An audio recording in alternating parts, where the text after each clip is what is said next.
It took me, I guess, my whole life to realize that procrastination is really an illusion. It doesn't have any inherent power over us. We often talk about procrastination as if it's this dark, evil force, this kind of unconscious force within us that's trying to destroy our lives, that's trying to get in the way of us doing what we know we should do, what we have to do, that's trying to get in the way of us walking our true path.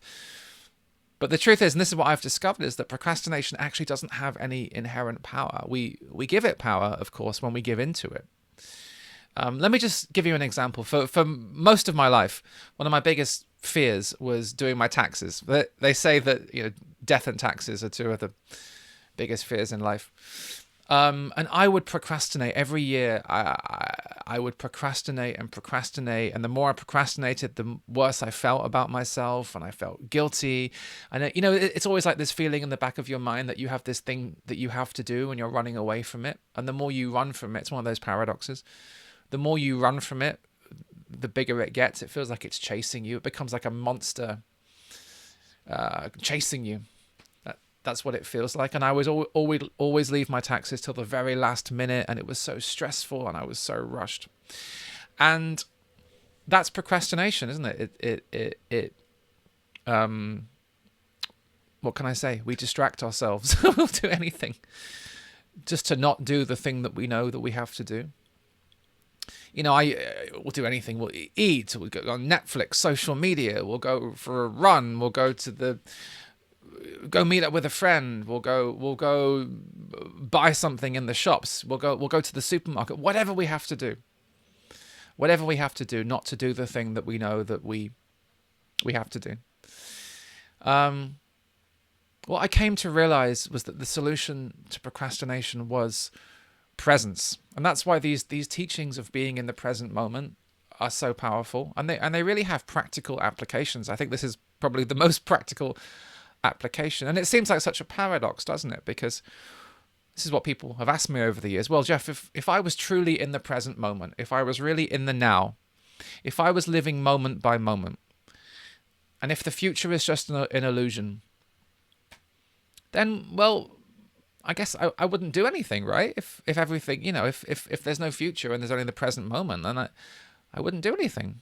Wouldn't I just sit around doing nothing? But what I found is it's actually the opposite. When you're truly present, you can get a lot done in a very effortless way. So just back to my taxes. What I discovered was, if I could truly be in the present moment. And what does that mean? That means I just stopped thinking about this mountain that I had to climb. I think that was what was making me procrastinate, was thinking so much about this mountain of work I had to do, like the 10,000 things that we have to do to get the job done. That can start to feel genuinely too much, feels overwhelming. I'll never be able to get all that done. That's going to take ages. All these stories we have in our heads, all this self-talk. I'm not capable of it. I'm too this. I'm not enough that. Whatever. So if I thought about the 10,000 steps, if I focused on the 10,000 steps I had to get done, I started to feel overwhelmed. It feels like it's too much, and I would just give up and go and do something else, which is procrastination. But instead, and this is why meditation is great, because it really helps you with this. If I just brought my attention back into the present moment, I stopped focusing on the 10,000 things, the 10,000 calculations, and the statements I had to get, and the emails I would have to send, and I just focused on one thing. This is really, I think, the secret in how to deal with procrastination. Just do one thing. It's all you can do anyway. It's all we can do anyway, is just one thing. Just do the next thing. From presence, from the present moment, you just take one step. Not 10,000 steps, not 5,000 steps, not even 100 steps. So it would be like this. It would be like, okay, I'm just going to do one thing.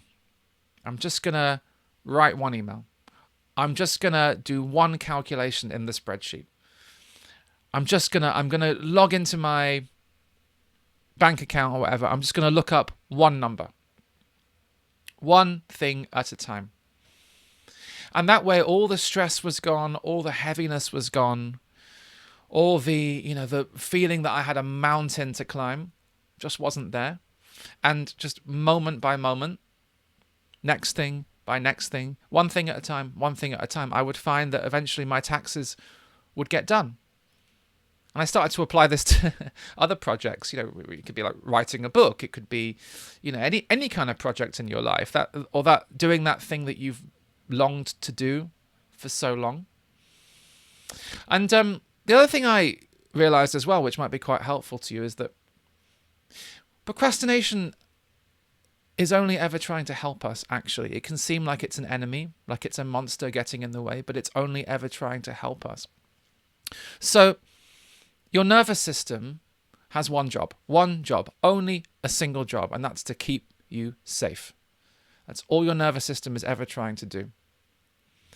And so when you take a step out of the unknown, it's like you have to start this new project, you want to join a class, you want to do your taxes, you want to write that song, write that book, make that phone call, whatever it is, there's always going to be a part of you, especially if that thing means a lot to you, especially if you know that it's like, oh, that thing, if you get a bit of a chill when you think about it, if you get that feeling of, oh, if it feels like this thing is really on my path, this is what my heart longs for, especially when, you're about to take a step into the unknown, you're about to take a step into the new. And of course, when you take a step into the unknown, you're opening yourself up to great vulnerability. You may succeed beyond your wildest dreams, which is scary. You may fail beyond your wildest nightmares, which is scary. You don't know. That's the point. So yeah, there's the possibility of just staying small and staying safe and staying with what you know and staying with the known. And so there is a part of us that's kind of encouraging us, no, don't do that. Stay with what you know. Stay small, stay safe. Stay within the boundaries of your known self. It's only trying to protect us. This is what I came to realize. So all those fears, those doubts, those voices in the head, don't do it. You're going to fail, or you're going to succeed beyond your wildest dreams. You're not ready. You need to wait another 10 years before you can do it. This isn't something I can do. All of those voices in your head, they're just trying to protect you. It's your nervous system just screaming out, stay safe, stay safe, stay with what you know, stay small. And so that's why it takes a lot of courage. It takes a lot of courage to take that one small step. And it's only ever one step at a time, right? That's what living in the present moment means. Only ever one step at a time. To take that step into the new, into the unknown, to pick up that pen, to pick up that phone, to book that flight, whatever it is for you.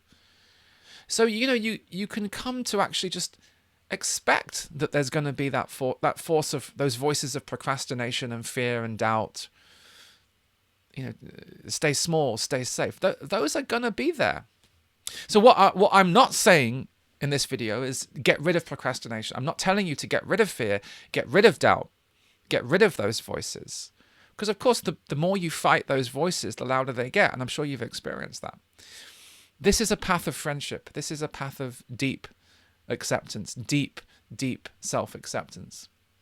So we're not trying to get rid of the fear and the doubt and the voices in the head telling you to go back. Don't continue. This is all about making friends with those parts, making friends with those voices. That's what presence really is. It's a deep field of friendship within yourself. So I always get this lovely image a lot of walking down the path of life, walking down the path of doing what you love, taking those steps, taking those courageous steps towards whatever it is.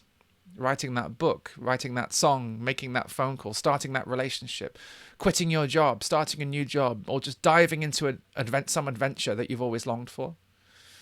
I get the image of walking down that path of the heart, that path of the soul, not alone, but hand in hand with, and I always just picture them as two little children by your side, in holding your hand, and one of them is fear and one of them is doubt.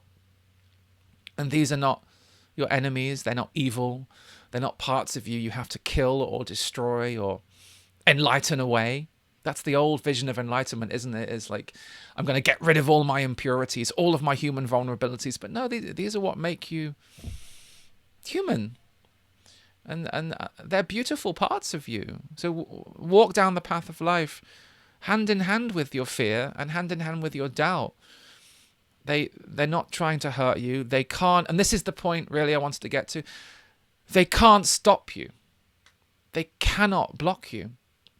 When you make friends with them, I'm not talking about giving into them. I'm talking about just allowing those voices in the head to be there, allowing those feelings in the body to be there. It's actually really simple, but it's so powerful. Helped me so much in my life. Allowing the voices in the head to be there, allowing the feelings in the body to be there, but taking the steps anyway. Nothing and no one can stop you from taking those steps. Fear and doubt have no power. Procrastination itself has no power actually to stop you.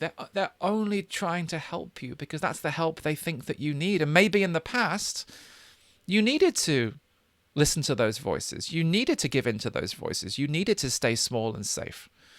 But the question is, and this is the deepest question that meditation asks of us, today, now, in this present moment, do you still need the fear and the doubt? Not that we're trying to get rid of them. I'm talking about, do you still need to give in to them? Obey their commands. That voice in your head might scream, go home, run away. You're not capable of this. Go back to safety. Sometimes that voice really screams in your head. But from presence, you can be aware of the voice, allow the voice. You can hold space for the voice. It gets to have its say. It's an inner democracy. You can even love the voice. I know that can sound crazy, right? But it's very powerful. Love is the greatest power. But you don't have to give in to it. It's like you say to that voice, you say to the procrastination, you say to the fear, you say to the doubt, I hear you, I love you, you can be here, you're not my enemy, but I'm taking the step. And then you take the step. You take the step hand in hand with your fear and doubt. And I think that's what it really means to be a whole human being. Courage is not the absence of fear and doubt. The most courageous people on the planet, they still have fears and doubts, but they keep going. So next time procrastination appears in your experience, maybe just hold in mind that this is just a young part of you. It's a child. It's trying to help. And ultimately, it's just your nervous system trying to protect you from stepping forwards on your path. And remember that ultimately it has no power. It has no power by itself, of itself. It's really a friend. It's not something that we need to get rid of, but just to understand what it is. And I hope this video has helped you understand maybe a little bit more what procrastination is and the kind of what an attitude towards procrastination might look like from when we're coming from presence, when we're living in the present moment. And there's the greatest paradox of all, isn't it? We can live in the present moment and take these steps towards our future, all within the present moment. To me, that's like the ultimate paradox. It's the ultimate paradox. Thank you so much for listening. Lots of love to you all. If you like this video, I have lots of other videos on my YouTube channel, and please subscribe and click all the buttons, whatever you're meant to do, or not. You don't have to. Maybe you have procrastination towards clicking the subscribe button, and that's perfectly okay. Oh yeah, what I wanted to say finally as well is there's nothing wrong with procrastination. I don't want to make it sound like procrastination is bad and we have to get over it and we have to get rid of it. I'm not saying procrastination is bad. I'm saying it's just this beautiful, sacred part of us. And once we can understand its sacred function, then we might not be so scared of it. And then we might not find ourselves giving into it so much. Walking hand in hand down that path of life. Lots of love. Take care. Bye-bye.